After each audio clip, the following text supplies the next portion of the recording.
Minimnya kesadaran masyarakat Kota Palembang untuk melakukan donor darah mengakibatkan PMI Kota Palembang kembali mengalami krisis stok darah. PMI Kota Palembang yang berada di Jalan Basuki Rahmat Kota Palembang membutuhkan minimal 120 kantong darah per hari untuk disuplai ke 4 bank darah yang tersebar di 4 rumah sakit di Kota Palembang.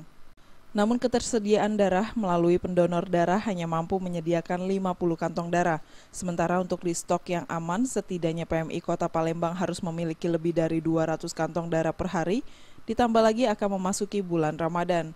Bambang Irawan, Kepala PMI Kota Palembang mengatakan untuk mengantisipasi kebutuhan darah selama bulan Ramadan, pihaknya akan bekerja sama dengan sejumlah organisasi serta tempat peribadatan lainnya.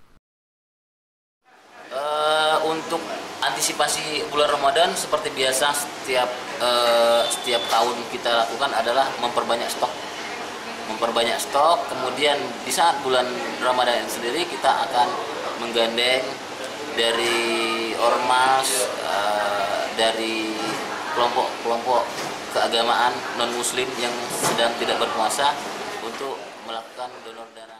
Untuk golongan darah yang sangat minim B dan AB, sehingga PMI Kota Palembang sangat menghimbau akan kesadaran masyarakat untuk dapat mendonorkan darahnya. Dari Palembang, Sumatera Selatan, Tim Liputan melaporkan.